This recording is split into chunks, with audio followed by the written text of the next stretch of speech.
জোনমণি ৰাভা দুৰ্ঘটনা কৰা সুমিত পাল ইতিমধ্যে চুচুৰাই আনি গ্ৰেপ্তাৰ।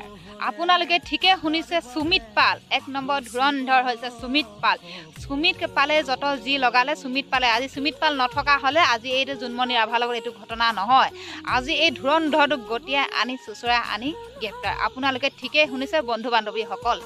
আৰু বহুতে জোনমণি ৰাভা ঘটনাটো ইতিমধ্যে পাহৰিয়ে গ'ল আৰু ইতিমধ্যে CBI চাৰ্জশ্বিটখন দাখিল কৰিলে। কিন্তু সেই চাৰ্জশ্বিটখন আমি যেতিয়ালৈকে জিন্দা থাকোঁ, সত্যটো নোহোৱালৈকে আমি এই চাৰ্জশ্বিটখন আমি কেতিয়াও মানি ল'ব নোৱাৰোঁ। কাৰণ সেইটো অসত্য চাৰ্জশ্বিট হৈছে, সেইখনত কোনো সত্যতা নাই। কাৰণ যিবিলাক মাতৃয়ে জোনমণি ৰাভাৰ মাতৃয়ে এজাহাৰখনত নাম দাখিল কৰিছিলে কেইবাজনৰ ব্যক্তিৰ নাম, কিন্তু এজনকো তেওঁলোকে ধৰিব নোৱাৰিলে আৰু আমিও গম নাপালোঁ যে তেওঁলোকক জেৰা এটা কৰিছে বুলি।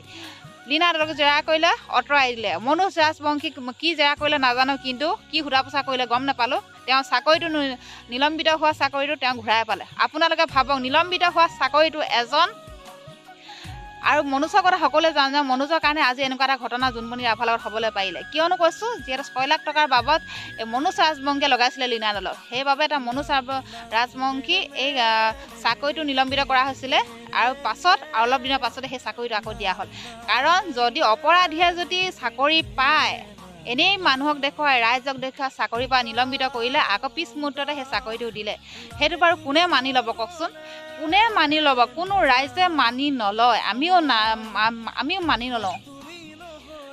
মানি নলওঁ, কেতিয়াও মানি নলওঁ।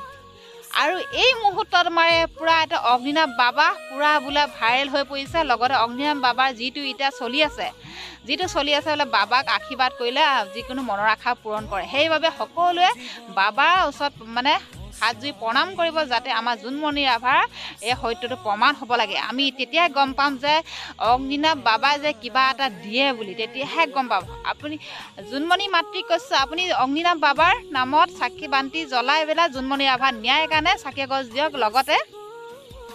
লগতে ক'ব যে মোৰ ছোৱালী দোষী কোন হয়, সেইকেইটা শাস্তি পাব লাগে, মোৰ চকুৰ আগত দেখুৱাই দিয়ক বাবা বুলি ক'ব। আৰু লগতে ক'ব সেইকেইজন মানুহ অতি সোনকালে ধৰক বা তেওঁলোকে শাস্তি দিয়ক বুলি আপুনি চাকি এগছ জ্বলাই চাব। তেতিয়া গম পাম অগ্নিনাভ বাবাই আচলতে দিয়ে কি, আচল সত্যটো কি। মানুহে তেতিয়াৰ পৰা কৈ আছে, অগ্নিনাভ বাবা মোক ল'ৰা সন্তান দিলে, মোৰ ভৰিটো ঠিক কৰিলে, মোৰ চব ঠিক কৰিলে, মোৰ একদম দেহটো ভাল হৈ আছে, মই আজি অগ্নিনাভ বাবা মোক বহুত দিলে বুলি। কিন্তু আজি এই জোনমণি ৰাভা ঘটনাটোতে কৈছোঁ, সেইটোতো আজিলৈকে সত্যটো যোনটো সত্য আছিলে, জোনমণি ৰাভা ঘটনাটো অপৰাধী কেইজন আছিলে সেই কেইজন আজিলৈকে ধৰিব নোৱাৰিলে। সেইকেইজনৰ নাম আপোনালোকে অগ্নিনাভ বাবাৰ ওপৰত আপোনাৰ চাকি দিয়ক, তেতিয়া গম পাম। যদি হয় তেওঁলোকে ভুগিবই লাগিব, গম পাইছেনে? আৰু তেওঁলোকে শাস্তি পাবই লাগিব। যদি তেতিয়াই গম পাম অগ্নিনাভ বাবা কিমান সত্যতা আছে, কিমান। বাবাকতো আমি মন দিছোঁ, বহুত বিশ্বাস কৰোঁ, কিন্তু যে কৈ আছে যে তেওঁলোকে বোলে আমুক কৰিলে ভাল হয়, তামুক কৰিলে ভাল হয়, বহুতখিনিয়ে প্ৰণাম পাইছে। তাত গ'লেই একদম চাকি এগছ দিলেই পায় ল'ৰা। কি যে দিন আহিলে, কি যে অন্ধবিশ্বাসী মানুহ কিছুমান আছে।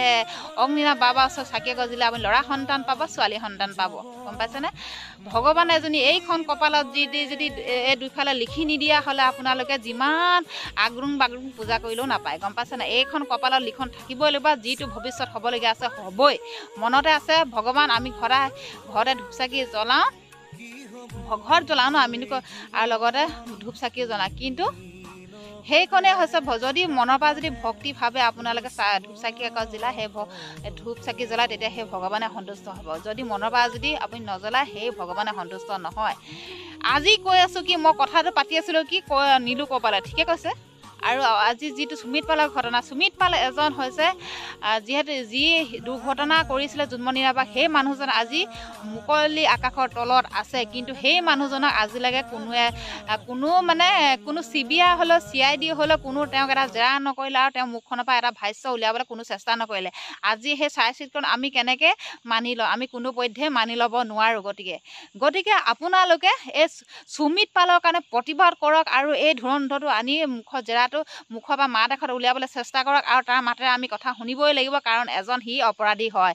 কাৰণ এগৰাকী ছোৱালী এচাই জোনমণি বা সৎ সাহসী ছোৱালী এজনীক তেওঁলোকে শেষ কৰিব নোৱাৰে আৰু এগৰাকী মাতৃৰ বুকুৰ পৰা এজনী ছোৱালীক তেনেকৈ নিব নোৱাৰে। আপোনালোকে ঘৰত বহি থাকিলে শুই থাকিলে কাম নহয়। মুঠতে যিসকল লোকে বেয়া বেয়া কমেণ্ট দিয়ে তেওঁলোকে এনেকুৱা ভিডিঅ' এটা বনাই পেলাই ৰাইজৰ মাজত আপোনালোকে প্ৰস্তুত কৰি দিয়ক, তেতিয়াহে আমি মানিম। আমি অন্যায় বিপদে মান মাতি আহিছোঁ অত দিনে, আমি অন্যায় বিপদে মান মাতি যাম। যোনে যি কওক মতলব নাই, আমি কমেণ্টলৈ ইমানকণো হেৰি নকৰোঁ, ভয় নকৰোঁ। মুঠতে আপোনালোকে জোনমণি আপাৰ কাৰণে মান মাতি আহিছোঁ আৰু মান মাতি যাম। সুমিত পাল অতি শীঘ্ৰে মানে আনিব লাগে, জেৰা কৰিব লাগে আৰু গ্ৰেপ্তাৰ কৰিব লাগে সেইজন মানুহক। সকলোৱে প্ৰতিবাদ কৰিব, সকলোৱে লিখিব যে সুমিত পালৰ ভাষ্য আমাক লাগে, তেতিয়া আমি সেই চাৰ্জশ্বিটখন মানি ল'ম। গতিকে আজি মই ভিডিঅ'টো ইমানতে সমাপ্ত কৰি দিছোঁ। সকলোৱে প্ৰতিবাদ কৰক।